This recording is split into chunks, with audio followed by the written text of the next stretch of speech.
Welcome to our channel. இன்றைக்கி நம்ம என்ன வீடியோ பார்க்க போகிறோம்னா மீன் குழம்பு வீடியோ தான் பார்க்க போகிறோம். மீன்லாம் வாங்கிட்டு வந்தாச்சு, சுத்தம் பண்ணிவிட்டு அந்த வேலையெல்லாம் செஞ்சு வச்சுட்டு உங்களை நான் வந்து பார்க்குறேன். ஓகே வாங்க இப்போ வீடியோக்குள்ளே போகலாம். மீன்லாம் சுத்தமாக கழுகியாச்சு. இதுக்கப்புறம் வந்துட்டு மசால் போட்டு கொஞ்சம் வறுக்கிறதுக்கும் கொஞ்சம் குழம்புக்கும் நம்ம எடுத்து வச்சிடலாம். ஓகே, வறுக்கிறதுக்கான மசால்ஸ் வந்துட்டு நம்ம ரெடி பண்ணிடலாம் வாங்க. மீன் வறுவலுக்கு தேவையானது எல்லாமே ரெடியாக இருக்குது. ஃபஸ்ட்டு என்னென்னா கார்ன்ஃப்ளவர் மாவு போட்டலாம்.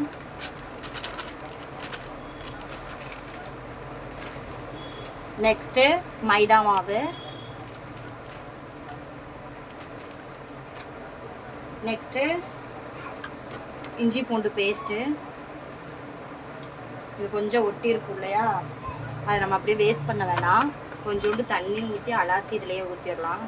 ஏன்னா எப்படி கலக்கறதுக்கு தண்ணி மிக்ஸ் பண்ணுவோம் இந்த மாவெல்லாம் கலக்கிறதுக்கு, அதை நம்ம இதிலையே ஊற்றி இதை வேஸ்ட் பண்ணாமல் இதில் ஊற்றிடலாம். ஓகே, நெக்ஸ்ட்டு மிளகாய் பொடி,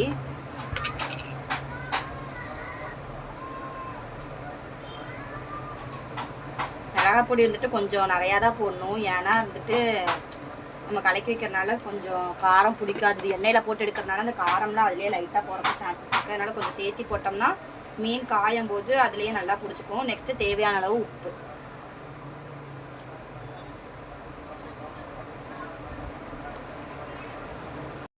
நெக்ஸ்ட் என்னென்னா இது வந்துட்டு மீன் வறுவல் மசாலா. இதை நான் சொல்கிறக்கே மறந்துட்டேன். இதையும் போட்டு உங்களுக்கு கலருக்கு வேணும்னா நீங்கள் கேசரி பவுடர் ஆட் பண்ணிக்கலாம். தீர்ந்து போச்சு, கொஞ்சம் தான் இருக்குது, அதை போட்டாச்சு. நெக்ஸ்ட் என்னென்னா அவ்வளோதான், நல்லா வந்திருக்கு. இதை என்ன பண்ணணும்னா நம்ம நல்லா மிக்ஸ் பண்ணிக்கலாம். ஏன்னா அது நம்ம அப்படியே போட்டிருக்கிறதுனால அங்கங்கே திட்டு திட்டாக இருக்கும். இதை நம்ம நல்லா தண்ணி ஊற்றி மிக்ஸ் பண்ணிக்கிட்டோம்னா எல்லாம் ஒன்றோட ஒன்றா மிக்ஸ் ஆகி உங்களுக்கு எல்லா இடத்துலையுமே அந்த உப்பு காரம் பிடிச்சிரும்.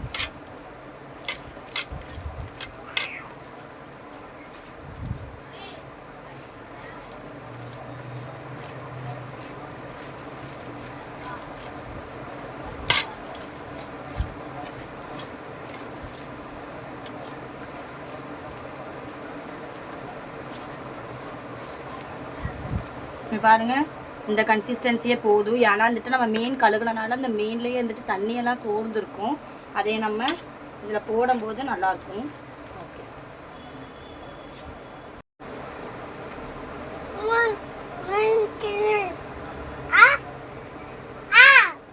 நம்ம வந்துட்டு டாய் போட்டதுக்கப்புறம் சாப்பிட ஹாய் சொல்லிடு. ஹாய். ஓகே, அவ்வளோதான், கடைக்கு வச்சாச்சு. தெரியுதான்னு தெரியல. அவ்வளோதான், இதை போயிட்டு நம்ம வெயிலில் நல்லா காய வச்சிடலாம். காய வச்சுட்டு ஒரு 1/2 hour அப்புறம் கொஞ்சம் நேரம் திருப்பி போட்டோம்னா அது ஒரு 1/4 மணி நேரம், மொத்தம் 3/4 மணி நேரம் காஞ்சிடணும். நல்லா காஞ்சதுக்கப்புறம் நம்ம எடுத்து எண்ணெயில் பொரிச்சு எடுத்துடலாம். இப்போ நம்ம குழம்புக்கு ரெடி பண்ணிடலாம். ஓகே, குழம்புக்கு ரெடி பண்ணிட்டு வந்துட்டு உங்களை நான் பார்க்குறேன். இது இருந்துட்டு மீன் குழம்புக்கு இருந்துட்டு நம்ம புளியை ஊற வச்சிடலாம். புளி கொஞ்சம் ஊறினதும் வெங்காயம் தக்காளியை வணக்கி விட்டுடலாம், அடுப்பு ஆஃப் பண்ணாமையே. ஓகே, ஒரு 2 minutes லோ ஃப்ளேமில் வச்சுக்கலாம். ரொம்ப வச்சோம்னா பாத்திரம் வந்துட்டு அடி பிடிச்சிரும். ஓகே, போதும்.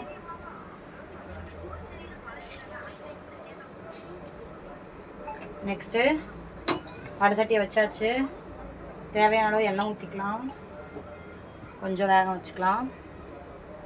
நம்ம என்ன பண்ண போகிறோம்னா வெங்காயம் தக்காளியை தான் வணக்க போகிறோம். அதை வணக்கிட்டு அரைச்சிட்டு வந்துட்டோம்னா மசாலா ரெடி ஆயிரும். ஓகே, இந்த வெங்காயம் தக்காளி எண்ணெய் காஞ்சிருச்சு.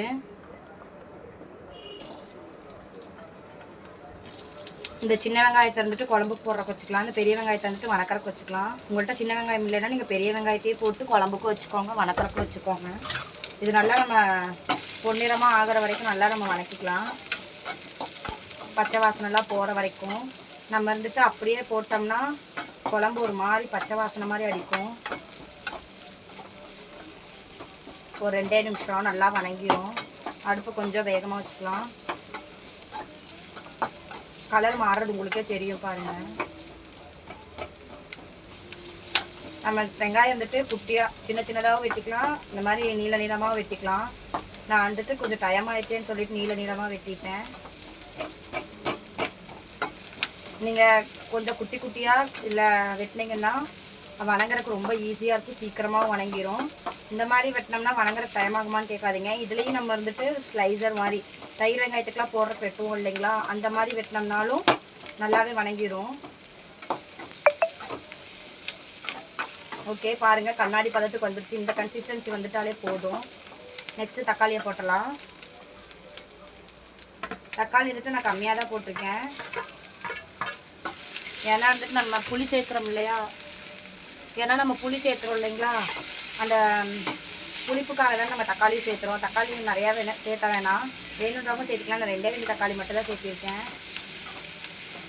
புளி ஒரு எலுமிச்சம்பழ சைஸ் அளவுக்கு ஊற வச்சேன். ஏன்னா நம்ம எவ்வளோக்கு எவ்வளோ கொஞ்சம் புளிப்பாக மீன் குழம்பு வைக்கிறோமோ அவ்வளோக்கு அவ்வளோ டேஸ்ட்டாக இருக்கும். நம்ம புளிப்பு கம்மியாக வச்சோம்னா எல்லா புளிக்குழம்பும் வைக்கிற மாதிரி தான் இருக்கும். புளிக்குழம்புனாலே புளிப்பாக இருக்கிறதுக்கு பேர் தானே புளிக்குழம்பு. ஓகே, அவ்வளோதான். தக்காளி வணங்கிடுச்சு. அதுக்கப்புறம் துருவின தேங்காய். நீங்கள் தேங்காய் வேணும்னா சேர்த்திக்கலாம், இல்லைன்னா வந்துட்டு அதை ஸ்கிப் பண்ணிடலாம். இப்போ நம்ம வெங்காயம் தக்காளி போட்டோம்னா அது நிறையா வராது குழம்பு. நம்ம தேங்காய் கொஞ்சம் போட்டோம்னா குழம்பு கொஞ்சம் கூட்டி கொடுக்கும். அதுக்கு தான் தேங்காய் நம்ம சேர்த்திக்கிறது. ஆப்ஷனல் தான் தேங்காய். நீங்கள் வேணும்னா சேர்த்திக்கலாம், இல்லைன்னா விட்டுறலாம். அவ்வளோதான். இதை நம்ம அரைச்சிட்டு வந்துட்டோம்னா கொஞ்சம் ஒரு 2 நிமிஷம் ஆறட்டும். இதை நம்ம அரைச்சிட்டு வந்துட்டு குழம்பு பண்ண ஸ்டார்ட் பண்ணிடலாம்.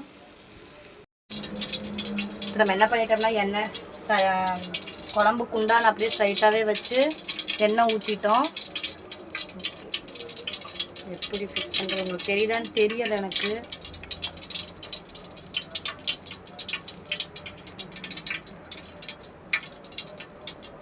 இப்போ வெங்காயத்தை போட்டலாம். இந்த சின்ன வெங்காய குழம்புக்குன்னு சொல்லியிருந்தேன் இல்லைங்களா, அதுவும் பூண்டு. நம்ம பூண்டு எவ்வளோக்கு எவ்வளோ நிறையா சேர்த்துறோமோ அவ்வளோக்கு அவ்வளோ மீன் குழம்பு டேஸ்ட் வைஸ் நல்லாயிருக்கும். இப்போ நல்லா வணக்கிக்கலாம்.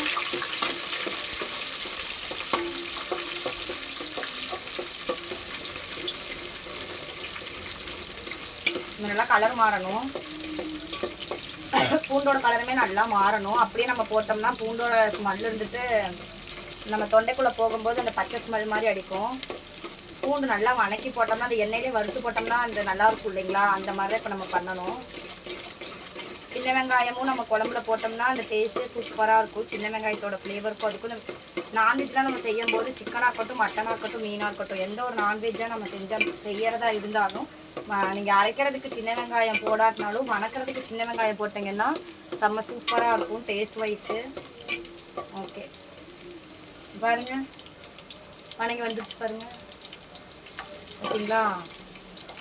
ஓகே,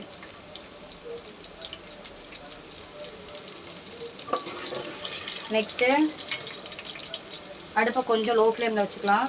நம்ம அரைச்சி வச்சுருந்தோம் இல்லைங்களா வெங்காயம், தக்காளி, தேங்காய், அதை ஊற்றிடலாம். கொஞ்சம் தண்ணி லைட்டாக சேர்த்து கலக்கி விட்டுறலாம். ஓகே,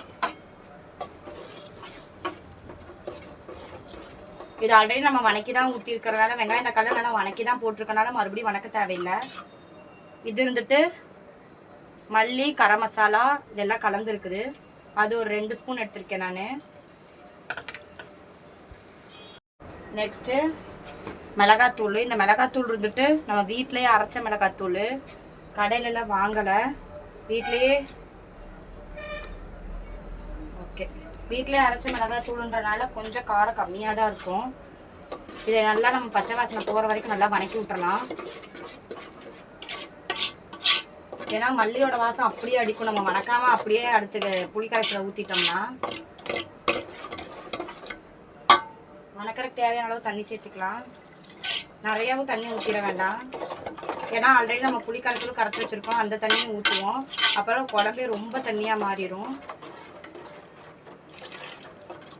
ஓகே, இது ஒரு கொதி வரட்டும். அடுத்து தேவையான அளவு உப்பு போட்டுக்கலாம்.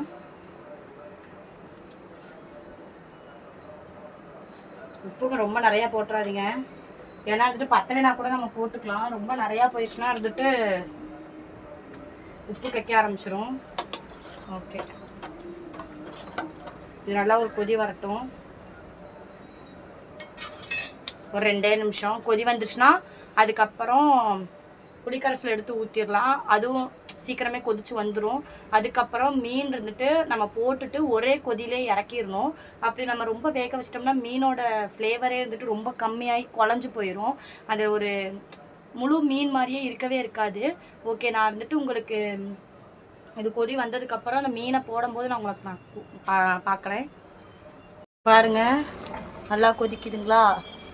நெக்ஸ்ட்டு இந்த புளி கரைசல் அப்படியே ஊற்றிடலாம். அந்த மட்டி லாஸ்ட்டில் நிற்கும், அதை நம்ம அப்படியே எடுத்து போட்டுடலாம். அவ்வளோதான், புளி கரைசலை ஊற்றியாச்சு. நெக்ஸ்ட்டு ஒரு கொதி வந்ததுக்கப்புறம் மீனை போட்டு நம்ம இறக்கிடலாம். அவ்வளோதான். ஓகே, நம்ம என்னென்ன மீன் வச்சுருக்கோன்னா பாறை மீனும் மத்தி மீனும் தான். பாறை மீனோட தலை கொஞ்சம் பீஸ் அதுவும் போட்டுக்கலாம். ஓகே, இது இருந்துட்டு நல்லா கொதி வந்ததுக்கப்புறம் இது ஒரு கொதி வந்துட்டா போதும். இறக்குற ஸ்டேஜில் மத்தி மீனை நம்ம போட்டுக்கலாம். உடனே நம்ம போட்டோம்னா என்ன ஆகும்னா அது அப்படியே குழஞ்சி போயிடும். இது ஒரு கொதி வந்துருச்சு. அடுத்து இந்த மத்தி மீனை போட்டலாம்.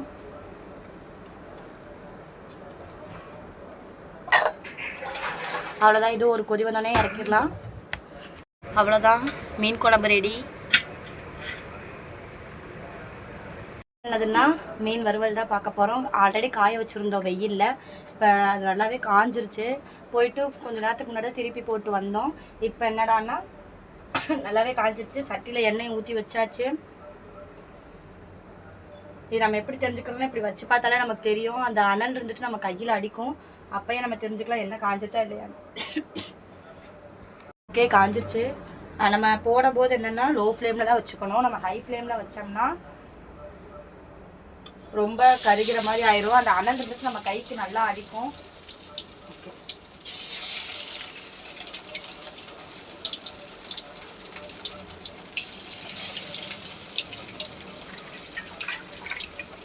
இப்போ நம்ம ஹை ஃப்ளேமில் வச்சுக்கலாம். கரண்டி இருந்துட்டு கொஞ்சம் பெரிய கரண்டியாகவே எடுத்துக்கலாம். அப்போ தான் கொஞ்சம் நல்லாயிருக்கும். நம்ம சின்ன கரண்டியாக எடுத்துக்கிட்டோம்னா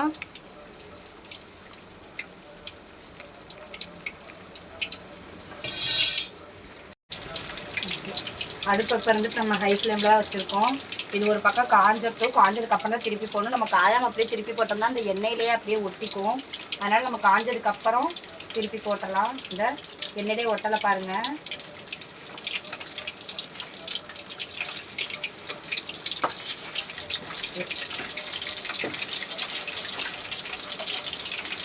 ஓகே, அவ்வளோதான். இது வெந்ததுக்கப்புறம் இந்த மாதிரி பாத்திரத்தில் பேப்பர் போட்டு வச்சுக்கோங்க. அப்போ தான் நல்லாயிருக்கும். நம்ம அப்படியே எடுத்து போட்டோம்னா அந்த எண்ணெயெல்லாம் இருந்துட்டு அந்த பாத்திரத்துலேயே ஒட்டிக்கும். இதே நம்ம ஒரு பேப்பர் போட்டோம்னா அந்த எண்ணெய் எல்லாமே இருந்துட்டு அந்த பேப்பரே இழுத்துக்கும். நம்ம வெயிலில் எவ்வளோக்கு எவ்வளோ நல்லா காய வைக்கிறோமோ அவ்வளோக்கு அவ்வளோ கிறிஸ்பியாகவும் இருக்கும். அந்த மசாலாஸ் எல்லாமே உள்ளே இறங்கி உங்களுக்கு எண்ணெய்க்குள்ளே போகாமல் இருக்கும். ஜஸ்ட் ஃபார் ஒரு சஜஷன் தான். இது வேணால் நீங்கள் ட்ரை பண்ணி பாருங்கள். உண்மையாலுமே ரொம்ப சூப்பராக இருக்கும். இப்போ நம்ம டைம் ஆயிடுச்சுன்னு சொல்லிட்டு என்ன பண்ணுவோம்னா வேகமாக கலக்கி அப்படியே டக்குன்னு போட்டுருவோம். இதுக்கு இன்னொரு வழியும் இருக்குது. உங்களுக்கு அப்படி சீக்கிரம் போடணும் அப்படின்னு நீங்கள் நினச்சிங்கன்னா இப்போ வெயில் காலமாக இருக்கவும் நம்ம வெயிலில் காய வச்சு நம்ம அப்படியே எடுத்துடுறோம்.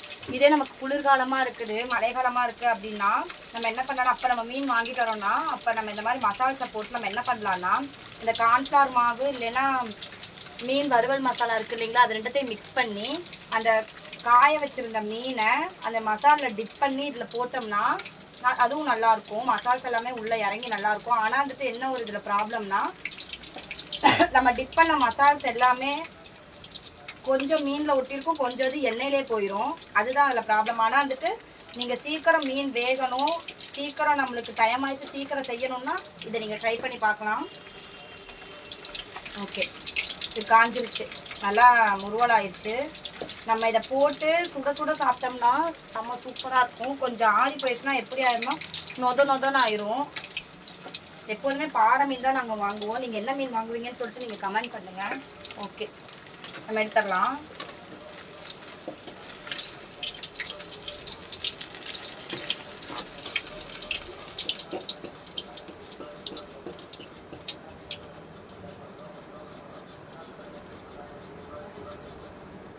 எண்ணெயை நம்ம வடிக்கலே கொஞ்சம் நல்லா வடித்து இது பண்ணிட்டோம்னா நல்லாயிருக்கும்.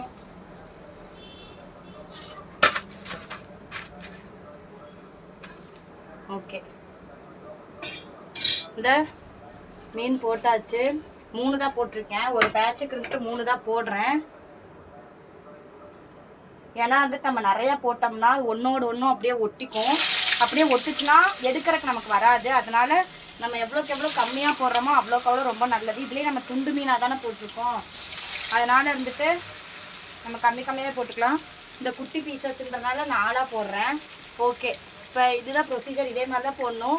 நான் இது எல்லாமே போட்டு முடிச்சுட்டு வந்துட்டு உங்களை நான் பார்க்குறேன். மீன் வறுவலும் ரெடி ஆயிடுச்சு, குழம்பும் ரெடி ஆயிடுச்சு. இதுதான் மீன் வறுவல். நான் தான் சொன்னேன் இல்லைங்களா, பேப்பரில் வச்சு அந்த பேப்பர் மேலே மீனை போட்டலாம். இப்போ நம்ம தட்டை வச்சு மூடி வைக்கக்கூடாது. எதனாச்சும் பேப்பரோ இல்லை இலை இதை வச்சு தான் நம்ம மூடி வைக்கணும். ஏன்னா தட்டோட நம்ம மூடி வச்சோம்னா என்ன ஆகும்னா அந்த வேர்வை தண்ணி எல்லாமே மீனில் போய் அப்படியே சொதம்ப ஆயிரும். அப்போ மீனே கொதன்னு ஆயிரும். அதே நம்ம பேப்பரோ இலையோ வச்சு மூடி வச்சோம்னா, இலை வச்சு மூடி வைக்கிறது ரொம்பவுமே நல்லது. ஏன்னா இலை வச்சு மூடி வைக்கும்போது அந்த இலையோட எசன்ஸ் உள்ளே இறங்கும் போது மீனோட டேஸ்ட் வந்துட்டு சூப்பராக இருக்கும். இதை வேணால் நீங்கள் ட்ரை பண்ணி பாருங்கள். ஓகே, அவ்வளோதான். இந்த வீடியோ இதோடு நம்ம முடிச்சுக்கலாம். நெக்ஸ்ட் ஒரு சூப்பரான பிளாகில் வந்துட்டு நான் உங்களை மீட் பண்ணுறேன். ஓகே, பாய். நம்ம வீடியோ வந்துட்டு உங்களுக்கு பிடிச்சிருந்துச்சுன்னா மறக்காமல் லைக் பண்ணுங்கள், ஷேர் பண்ணுங்கள், சப்ஸ்கிரைப் பண்ணிக்கோங்க. மறக்காமல் அந்த பெல் ஐக்கானே கிளிக் பண்ணிக்கோங்க. அப்போ தான் நான் போடுற ஒவ்வொரு வீடியோவும் உங்களுக்கு வரும். ஓகே, பாய். நெக்ஸ்ட் ஒரு இன்ட்ரெஸ்டிங்கான பிளாகில் மீட் பண்ணலாம்.